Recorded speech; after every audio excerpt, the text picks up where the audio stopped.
You're listening to How India's Economy Works, hosted by journalist and author Puja Mehra.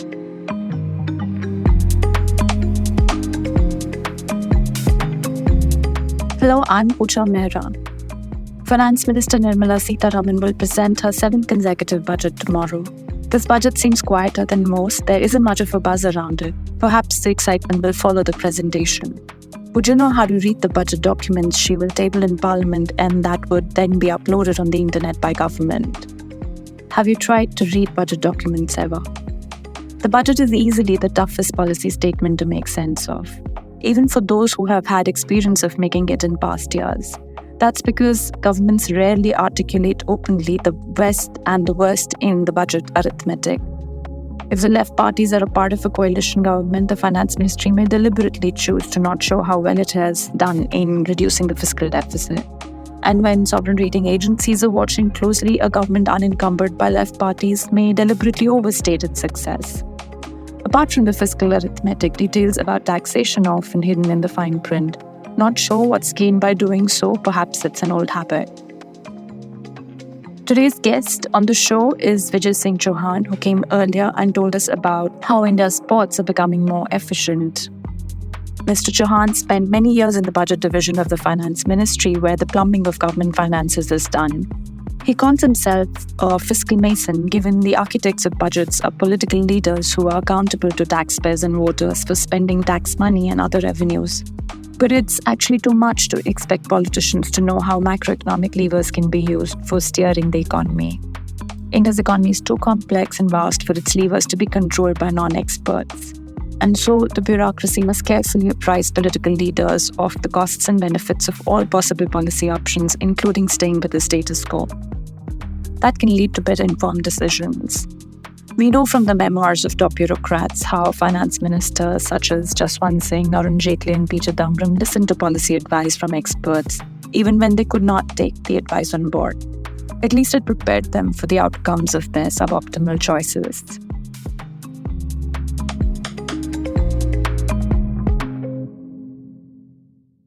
I want you to start today's episode by sharing with my listeners that one anecdote from your experience of making budgets that you know is my favorite of all the anecdotes over the years you've been sharing with me. And I want my listeners also to hear it from you. Thanks, Puja. Budget making exercise is actually a delightful one.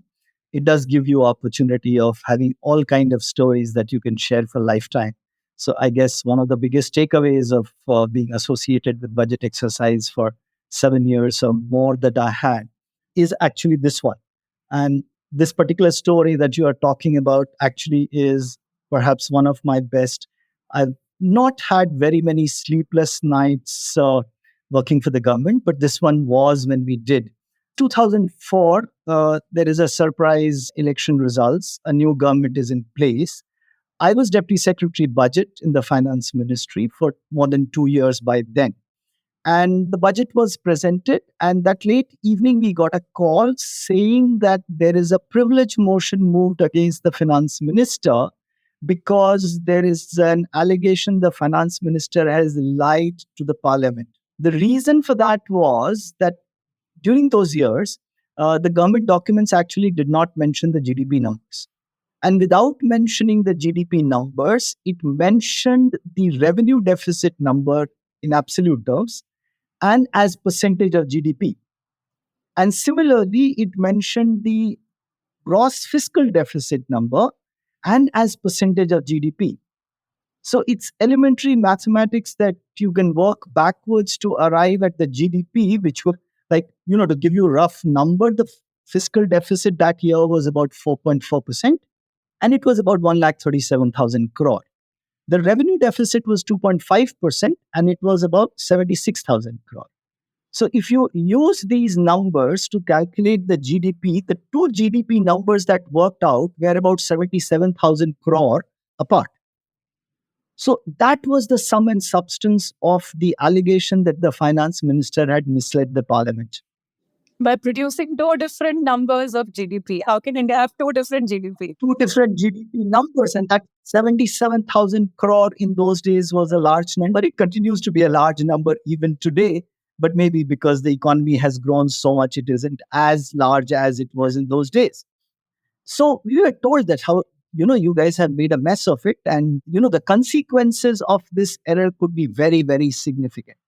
So we sat the night through and we produced a document. I'll not bore you with the details, but the simple point was that we put together an Excel sheet in which we said that if you use 4.4 and 2.5 and the absolute numbers mentioned in the budget document, you will get the GDP, which actually shows 77,000 crore of difference.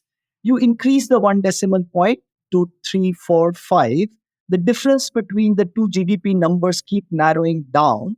And at the ninth decimal point, the GDP numbers are exactly the same. So it is actually a rounding off error. You can draw hundreds of conclusions from this, including the advantages of putting the number transparently. It got me started into a huge area of, cognitive numeracy, which we can talk about sometime later as to, how do you play with numbers? You know that I love playing with numbers. So here is the story that it was. And then it took for quite some time before the larger ecosystem believed that it wasn't an error, but it was just a statistical kind of thing. And the obvious outcome which came after some years was that now you find the GDP numbers specifically mentioned in the budget document. That's the budget at a glance. And that's the place where you go to get the precise GDP number for the forthcoming year. Since you've made 7 budgets, which is, I think, the only other person who has made more number of budgets than you is Mr. Shaktikanta Das, who was, I think, your boss for many years. He was JS Budget, and then he was Economic Affairs Secretary, who directly oversees making of the budget. There is so much mystery around the whole budget making exercise, because when the process kicks off, newspapers and television channels start reporting on how there's a curfew, people can't go in, people can't go out. I've myself experienced this as a journalist, where earlier we used to have free access to the ministry, but a certain period of time before the budget preparation starts, we could not enter the budget unless we were specifically called by appointment by an official. And then, there is the whole halwa ceremony that we see pictures of, etc., etc., etc. We hear of how officials are quarantined. And one is that whole secrecy aspect of it. And the other is that budget making for an entire country as complex and large as India, with so many ministries and so many spending heads and so many revenue heads, to a layperson seems like it must be terribly complicated. How complicated is it? What is the exercise involved in actually coming up with the specific numbers that you come up with year after year for the duration of a financial year? So if you could, sort of demystify the whole process a bit. First, a clarification. Who makes the budget? We don't make the budget. We are like, if I was to compare it to constructing a building, I have played the role of being a very effective mason for maybe 7 years and more. But I was a mere mason. I was not the architect. True. It's the political bosses, and it should be. They are the ones that we vote for. So it's the political bosses who set the broad blueprint, the vision, the direction of what is going to be socially just and important for direction for the economy in terms of where revenue should be raised and where it should be spent and how much fiscal deficit is tolerable and how it should be financed. But once those decisions are taken, how that is implemented is done by the budget division, officials, the bureaucrats. Yeah. So the 3 units which play perhaps the most important formal role in the budget exercise would be the budget division, which is in the Department of Economic Affairs. Then there is a tax research unit, which handles the indirect tax part. Then there is the TPL, tax planning and legislation, which is part of the CBDT, that looks after the direct taxes. Each of the integrated financial units, IFUs in all the departments, actually put together the numbers relating to the expenditure. So they are the next set of guys. Within the Department of Economic Affairs, the borrowing section, the Reserve Bank of India in terms of the borrowing, before the Planning Commission was disbanded, the plan expenditure was handled by them. And we had a kind of a larger economic concept called envelope budgeting, in the sense that the finance minister gave the deputy chairman of the planning commission an envelope, and then he used that envelope to allocate within that structure and then give it. So these are the broad set of people in the finance minister's office and the prime minister's office, and who plays how much role sometimes also undergoes some kind of changes. But this is the large structure of people who are involved in the budget exercise. The finance minister meets different sets of stakeholders, representatives of the civil society, the economist, the industrialist, the agriculturalist, everybody to get feedback. So those are all processed. The economic survey, which comes along with it, is handled by what is called the economic division within the Department of Economic Affairs, which is headed by the chief economic advisor. Then comes the next set of printing the document, which happens in the budget press. Before we moved on to, now the digitalization and the number of copies had been reduced, years ago when I was in the tax research unit, the last 48 hours was used doing nothing other than making copies of the documents. And we used to actually do the risography and the putting it together. And that was a kind of, so it was a manual exercise in the last couple of days. The printing happens in the budget press, which is in the basement of the North Block. And there, the guys who actually are involved in the printing, they are the only ones who are sequestered. And they are sequestered because they are not finance ministry employees. They are sourced from different government presses. So those guys, when they go in, they don't have access to the rest of the world. They're a good creature comfort, which is available inside, and they print the document. The halwa ceremony actually is the one which marks their getting locked inside the budget press. It's a ceremony which was being held for many, many years. I think the credit goes to people like you in the media who found this to be the most interesting exercise. And also a kind of it's like, when the run begins, there is a shot fired. So you can either listen to that or see the guy starting the run, so to say. So it's in some sense related to that. There are a whole lot of stories related to how you put into the guys in the budget press. It has nice, comfortable place to sleep. Once I was very, very tired because I hadn't come home for a day or two while making the budget exercise. And because I was in charge of the budget press, I went and slept inside with no one knowing where I was for a couple of hours and then came back fresh and ready to handle this next work.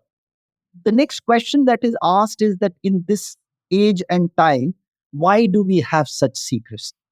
That's a question that is asked and it must be answered. It's not the secrecy about the economic exercise.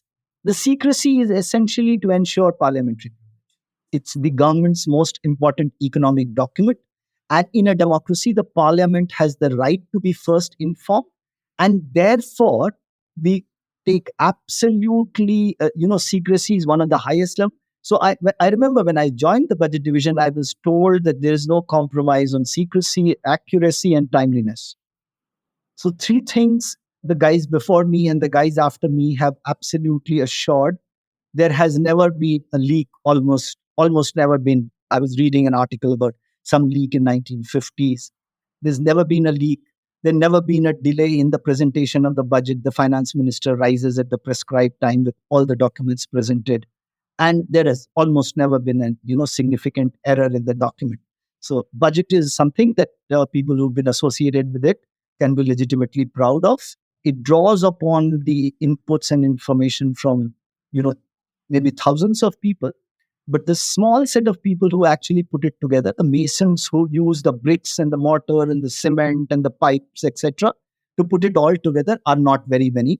The architects of the budget you also know, so you have to give credit to all of them. What are those few numbers that you recommend everybody should go and look at in the budget and how they should interpret them? So, how does one read the budget if one is not an economist? Interesting question. So when we talk of the budget, it basically comprises of three sets of, because it represents the fiscal policy of the government, which has three components, broadly speaking, the revenue, expenditure, and how do you finance the deficit. If we look at it in terms of, civics lesson that we study, then it has to comply with the constitutional requirement. And Puja, you know that the Indian Constitution does not refer, use the word budget, right? But it does require three sets of documents, one each answering to the three that I talked about. And they are the documents which, let me just name them, which is the annual financial statement. I would love to meet someone who's ever read the annual financial statement. The second one is a finance bill, which a lot of people read, particularly if you're a lawyer or a chartered accountant. And the third one is demands for grants, which is all the expenditure number, which again, a lot of people don't read. The fourth set of documents which are required by law are what are called the FRBM documents, Fiscal Responsibility and Budget Management. That's an act which was passed in 2003 when I was a part of the budget division. And that put a very interesting peg in the budget making exercise. In the sense, Pooja, when you and I make our household budget, if we do, we know how much money do we have, and then we tailor the expenditure accordingly. The government, in some sense, has the liberty to spend more than what it earns today or could be looking to earn over a long period of time. In fact, the government of India for last more than 70 years has always spent more than what it has earned. So how much more do you spend needed to be pegged down? That's fiscal responsibility. And that was put together through a law in 2003. You asked what should a layman do? Let's begin by saying what does the layman actually do today? What he does is he listens to the budget speech, which is widely heard. I think very few other countries would have so many people listening to the budget speech of the finance minister. I would be happy to be corrected, even in terms of the percentage, if there is any other country which has that. So that's a very good, precise information about the budget that's given. But if you were to go just by the budget speech, you'll make errors. Not because every word that is spoken in the budget speech is correct, but may not be, as in the, Mahabharat story, the entire truth. It needs to be understood in a larger context. A lot is to be read between the lines, a lot is left unsaid. A lot is a follow up on something which has been happening over a lot of time, and a lot is said which starts off or triggers kind of economic activities that will come over a long period of time. It's political speech. It's a political speech with very precise inspiration from the numbers that may be there. Let me go back and say that, so when we were in the budget division, we made an effort, which is now readily available, was to put together all the budget speeches since 1947 in public domain. They're readily available. And I can claim to be one of the very few people in this country who've read every budget speech since 1947. Oh my God, really? And you can't find a more boring set of documents put together ever in terms of, they're an effort to read that. No, but I once, I once read some of the old speeches, not all, but a few, and there were some very interesting things in them, especially every time when a finance minister wants to tax cigarettes. They always presented in very interesting ways. Yes, I did write about that once, in the sense that the pause actually comes just before he is going to announce. He pauses, he has a sip of water, and then goes and increases the duty on cigarettes. But, one of the most interesting budget speeches is actually of 2004 of Mr. Jaswant Singh. That's perhaps the only budget speech which is not in part A and part B, which is the tax proposals separately and the other aspects separately. Interim budget speech. Interim budget, and it began by saying, the budget seeks to address lifetime concerns. And then it went about trying to address the lifetime concerns using both the tax and the expenditure tools that are available to the government. That's the delightful thing. So if you want to understand the larger context, the first document you should read is actually Budget at a Glance. A lot of it is actually sourced and published in the newspapers the next day, including where the money comes from and where the money goes, which is like the pie chart that most often is used. But if you ask someone who has little understanding of the fiscal policy or wishes to understand, particularly the young kids who are taught fiscal policy or economic policy, I would refer them to a document called Key to Budget Documents. So, actually, when the budget is presented, now it consists of 10 separate documents. When I say 10, it includes FRBM documents, which are three documents put together as one. And one of them is Key to Budget Documents. If you want a precise read of what is where, that's the document that you go to. Okay. Then the second document, which has a lot of interesting information, actually is the revenue receipt document. Breakup of all the taxes, where they come from, not just the tax, but also the non-tax, the borrowings. It also has two interesting documents, which is called the Statement of Liabilities of the Government of India and the Asset Register. Asset Register was again a recommendation of the FRBM, and it's included. It's not very rich in terms of this because further effort is required to be made. And as an accountant, they will tell you that a government entity cannot have an asset register, so to say. But we'll leave it at that. If I recall correctly, they used to include in it very interesting things like, the value of photocopiers and computers and government offices and roads, things like that. It can, but the biggest challenge is actually a lot of things which how do you value it, whether you value it at the book value, the acquisition price, and the external debt is actually the most interesting challenge which is presented. So that's why sometimes you will find that the numbers reported as debt to GDP ratio under the FRPM documents is different from a lot of other documents because whether it's at the book value, because external debt at book value is much lower than external debt at current market price. So that's the second document. Revenue document also has a very interesting table which is called financing the fiscal deficit. Where is the money going to come for to finance the fiscal deficit? If India's fiscal deficit today is about 13, 14 lakh crore, where do you borrow this money from? And you know that I go and teach these things, including in schools and the kids, or like from schools to B schools. If I ask this question that India's fiscal deficit is 13 lakh crore, or the interest payment expenditure is around 10 lakh crore, I'm rounding off numbers to just give an order of magnitude. Tell me what percentage of it would be actually interest payment on external debt, the interest that the government pays to non-Indians, so to say, or in foreign currency. That percentage is so small. That percentage is so small that we need to understand where is the money coming. But when I ask the kids, most of them say we borrow from the World Bank, we borrow from the IMF. That's a fact. Because we don't discuss, that point is not explained that, it's you and I who actually lend to the government and it's... We don't borrow in foreign currency, actually. I don't think we do at all.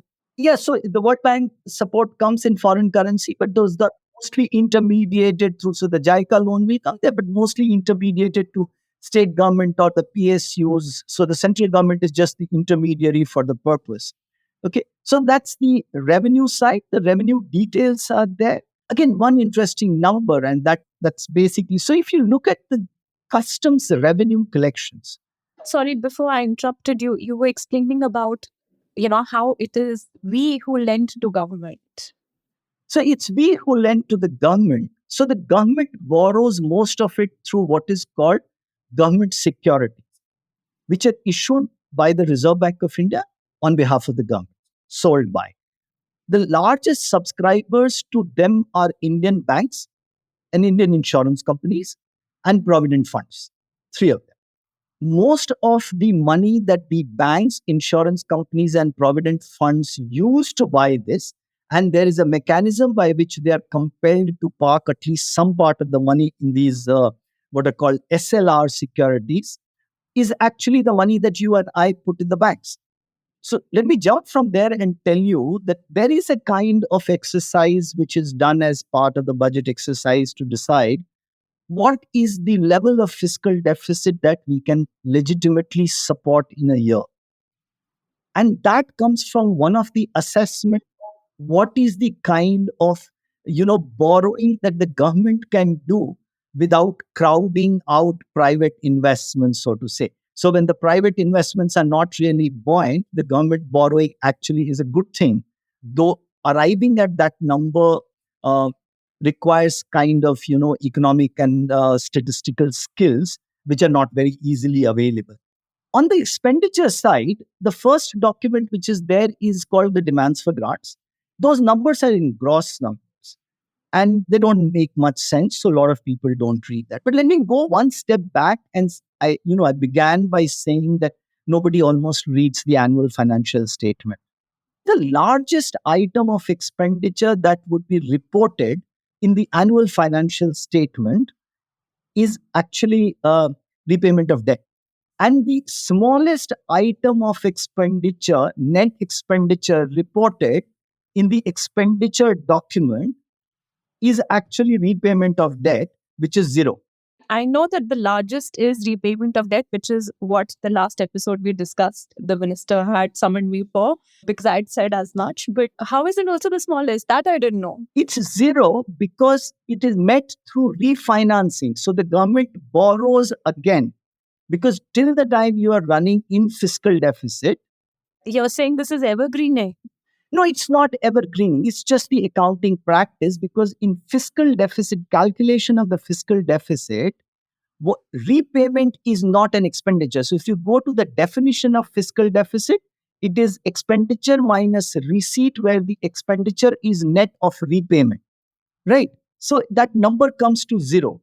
The reason why it's the largest in the annual financial statement is because the government, as you know, has a ways and means advance agreement with the RBI to tide over short-term mismatches between its receipt and expenditure. Okay. And most of it is actually done through what is called 14 days treasury bills, 2 weeks. So let's say that the government was to have 10,000 crore of ways and means advance continuously for the 52 weeks of a year, which means that 10,000 crore will be borrowed and repaid every 2 weeks. That is, it will be repaid 26 times. So 10,000 into 26 is 2,60,000 crore will be shown up as expenditure in the annual financial statement with no actual expenditure, no money coming anywhere. So it doesn't show up at the beginning or the end of the document, but that's the gross expenditure. So expenditure document is very interesting. It's sorted between revenue and capital.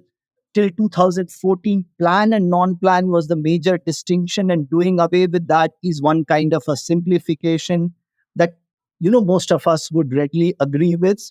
It also shows the expenditures which are incurred by the PSUs only for reporting purposes. That does not go out of the Consolidated Fund of India. One quick information that the government Indian Constitution provides for three accounts: the Consolidated Fund, the Public Account, and the Contingency Fund. The only document which refers to transactions in all the three is the annual financial statement. That's constitutionally required.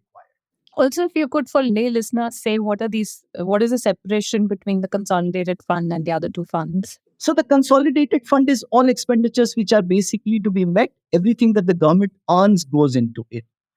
Public account is where the money is held by the government in trust as a trustee. So if you subscribe to small savings, those small savings show up in the public account. The EPF deposits will go into the public account. If the government uses that money for financing its deficit, it will flow from the public account to the consolidated fund. Okay. You would have often heard of this saying that we should create a fund or sequester expenditure so that the budget does not have the overriding power, that it doesn't lapse at the end of the year.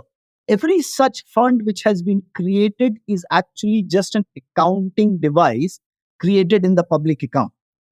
So let's say we say that, the money that is allocated for health, at the end of it, if it is not used, it should not lapse. So the technical tool to do this is to actually say that, let's say 1 lakh crore was the allocation for health, 80,000 crore was spent, 20,000 crore remains. So on 31st of March, there will be an accounting adjustment transferring the balance 20,000 crore to the public account. Then next year, if the budget allocation is 1 lakh and they wish to spend 20,000 more, it will have to be reversed to the Consolidated Fund of India. But the government will need to borrow 20,000 crore more in the next year that it did not borrow last year. So it's an interesting exercise in whether you're talking of the account, whether you're talking the budget, or whether you're talking of actually the cash flow that the government needs to manage. I handled the cash management for the government of India for 5 years, and it was absolutely a delightful exercise taking account of it. You must share some anecdotes from those years. So, the Reserve Bank of India is the debt manager to the government. The government of India actually pays debt management fees to the Reserve Bank, and they determine the borrowing. And a kind of conflict arises because borrowing is also a tool for monetary policy management. And the government, as the principal, should have an idea of, how much money do we need. Before 2003-4, the government did not have a cash management system. So it did not actually have a way of predicting how much do we need to borrow.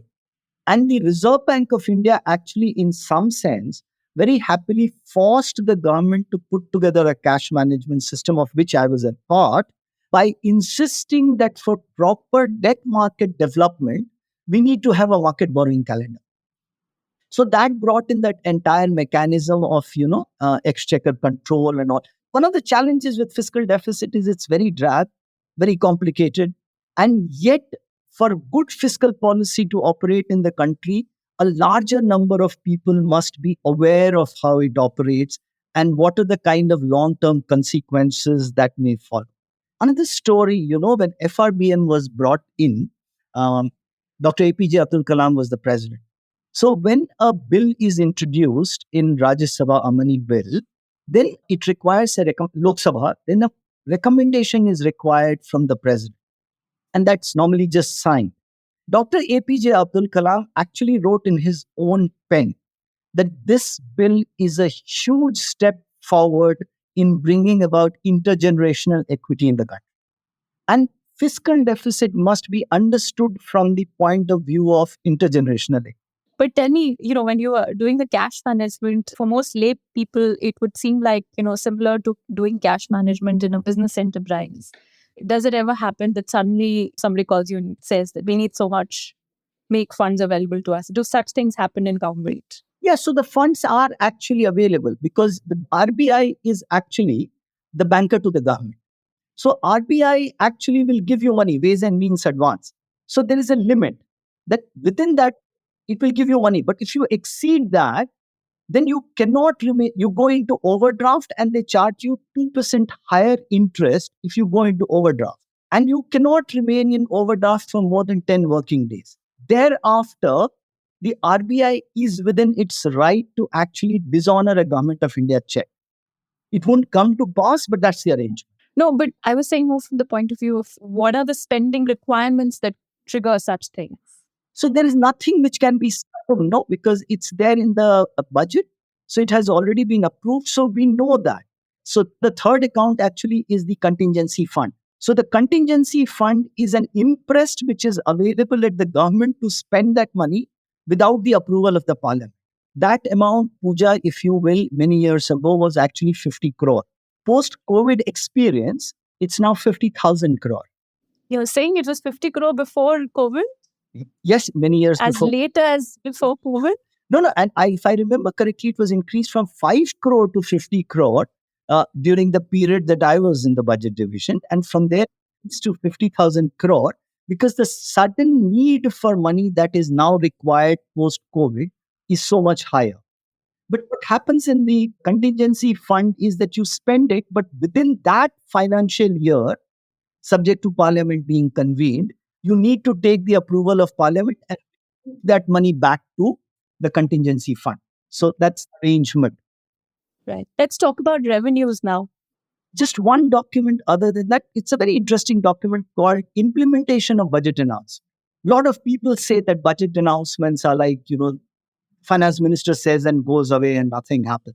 The fact of the matter is that for more than 20 years, there is a document which is presented every year to explain what is the status of the implementation of the previous year's budget announcement.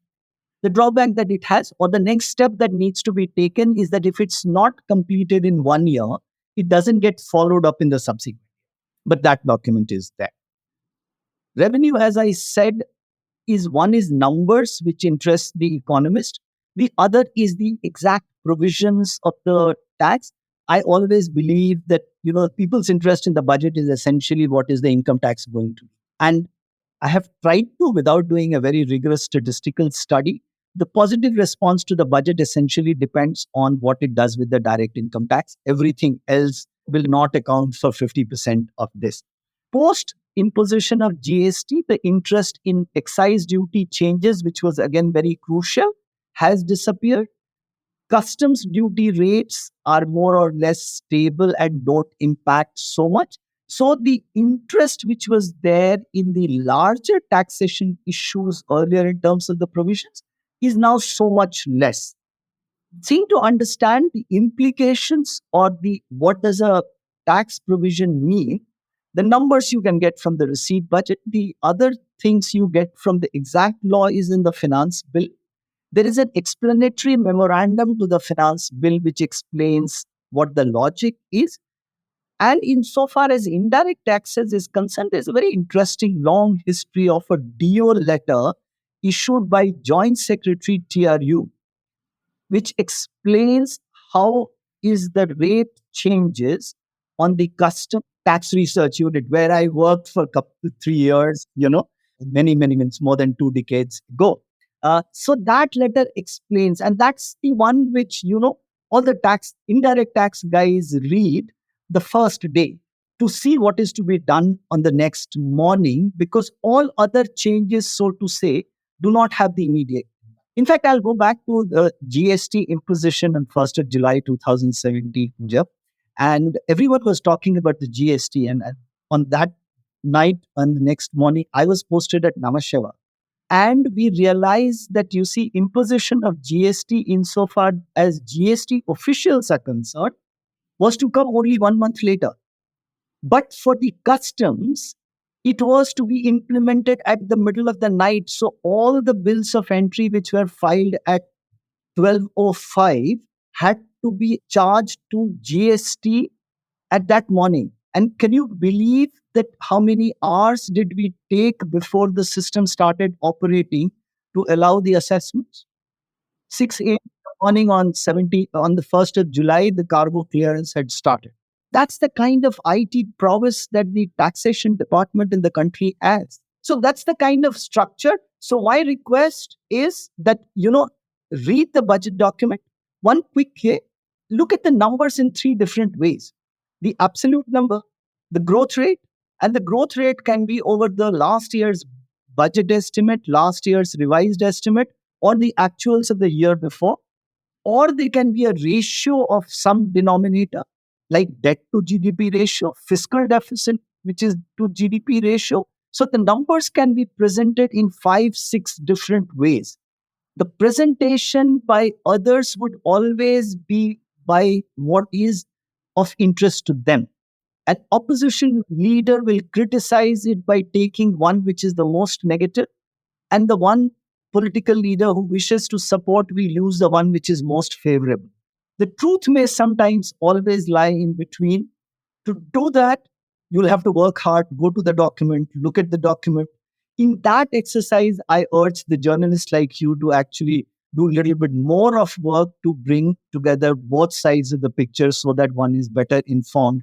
Because as one of the old finance ministers said, that fiscal policy in the country can be well made only when people are fiscally more literate. Yes, of course. And, I always feel that reading the budget, if you know how to read it, gives you great insights into the mind of the government, what they're thinking, how they're thinking, what their sort of various traits are, how open they are, how opaque they are. You can tell so much about a government in a political setting by reading that particular government's budget. Do you have more anecdotes to share? So there are some of us who like to be transparent. and are willing to engage and answer questions because we learn in the process. And there are some of us who do not really want to be questioned. And somewhere it's also that, if you open yourself up, sometimes you can be asked stupid questions. There's no harm in handling those stupid questions as well, because they will die down. And over a period of time, you will get good questions. Or being civil servant, it's your responsibility to take the good question as well as bad. Uh, to that, let me just give you this example that we were in the Expenditure Management Commission, which was headed by Dr. Bimal Jana. And one of the first decisions which was taken was that we will seek comments from public at large as to how should the expenditure management be improved. And we got, thousands of responses. The quality was not good, but there were thousands of people who wished that they be heard on how expenditure management in the country can be improved. And as civil servants, we owe it to them to listen to them, even if they are not found worthy of being implemented. I think that's true democracy. That's true budget making exercise. That's very well put, Mr. Chauhan. Thank you. Thank you so much. Thank you, Pooja. It's been a joy.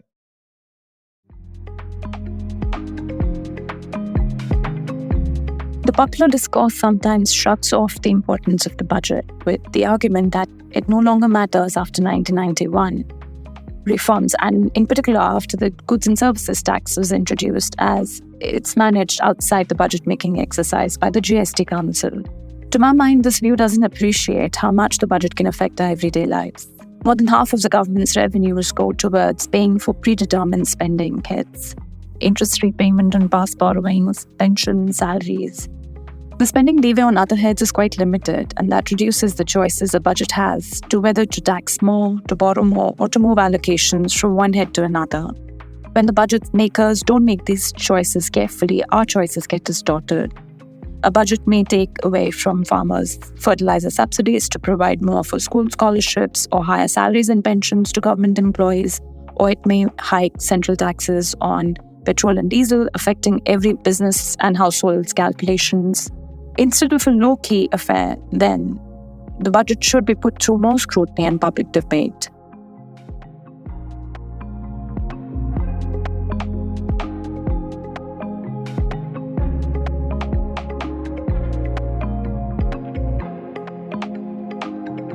You've been listening to How India's Economy Works, hosted by journalist and author Puja Mehra. Do stay connected with more of our coverage at the core. You can check out our website or sign up to our newsletter at www.thecore.in. That is www.thecore.in. Do also track us on LinkedIn, where we usually post synopses or extracts of our top stories and interviews. We would love your feedback, so do write to us at feedback@thecore.in.